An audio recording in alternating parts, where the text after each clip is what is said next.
Yeah. Okay, Yeah. so he brought up something there that I don't think we've really broached before, right? So because we've talked about Myles Garrett, that's off the table. We've talked about Trey Hendrickson. We know how you feel about Trey Hendrickson. Yes. Yeah. Then luckily Kyle's not there. Buzz might be able to find the trade drop, but that's okay. Yeah, I like how you set Yeah, Buzz up. yeah, He's going to find it. Yeah, now. maybe if he I finds triggered Buzz this morning, so he's probably out to get me. Yeah, yeah, hopefully he is. But we know you like Trey Hendrickson, okay? Yes. But T.J. Watt, of all of them, He's a difference maker. And he might be the most available because yesterday, you would think on the day they traded for Jalen Ramsey, right, that they're going for it. And yeah, it feels like that. Yet they still can't figure out the contract with him, and this might end with T.J. Watt gone.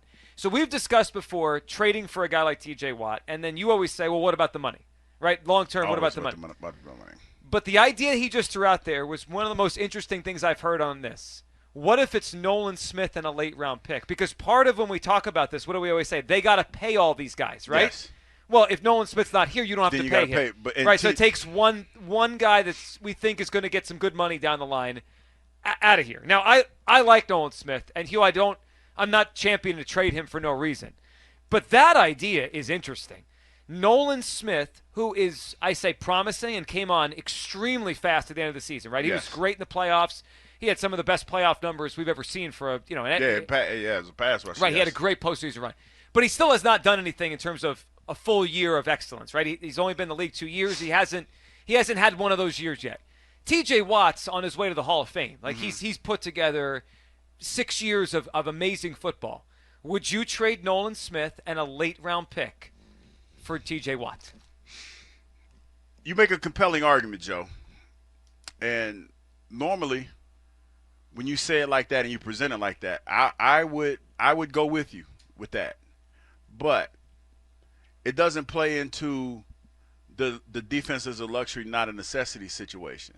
And the reason why I say it like that is this.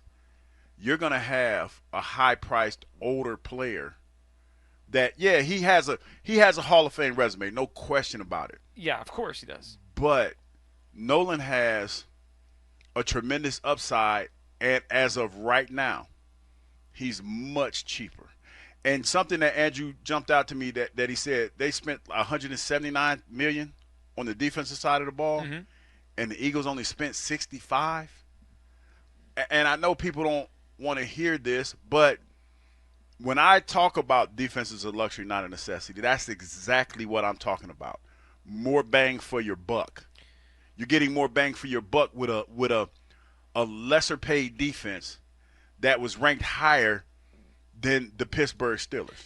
So I knew I was upset when he said that. Yeah, because you knew I latched on to that. Yeah. So I understand your thought on that. I just want to point out, though, Nolan Smith is only much cheaper for a short period of time. For a short period of time. Because he and Jalen Carter are eligible after this season for contract extensions. Now, he's not going to get as much as Watt, right? Because he hasn't done this for as long. I don't know. If Watt wants 40 and Nolan has a good year, what is he going to get? 20? 20 a year? Maybe. Okay, so maybe it's half. But, like, he's I just want to make sure as we have this discussion, he's not going to be this cheap for much longer. Like, no, Nolan is one season away from his first contract extension. But he's going to be cheaper than a T.J. Watt. Well, yeah, you would think. And here's the thing. Like, this is what I need people to understand when I say defensive luxury, not a necessity.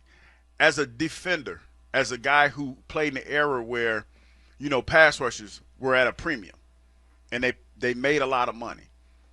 They still make a lot of money because that's just how the league goes, but they're rotational players now. Now, when you talk about a guy like Jalen Carter, he's a generational talent in the sense that he plays mostly every snap, but all the guys around him, the other pieces around him, they're interchangeable. He's not. And that's why he's going to command the type of money he's going to command. But what if we have two of them? Well, that's the thing. Because that's what Watt would be with him. Well, that's the thing. Watt, you like what he brings to the table, but you don't know if he can consistently bring that every down. And I think that's why the Pittsburgh Steelers are really playing hardball with him. So I thought last year he declined a little bit, if we're being fair. He still finished fourth in defensive player. No, he is. But when you talk about that kind of money, and this is why Myles Garrett got more because he's a little bit younger, and he's still in like the sweet spot.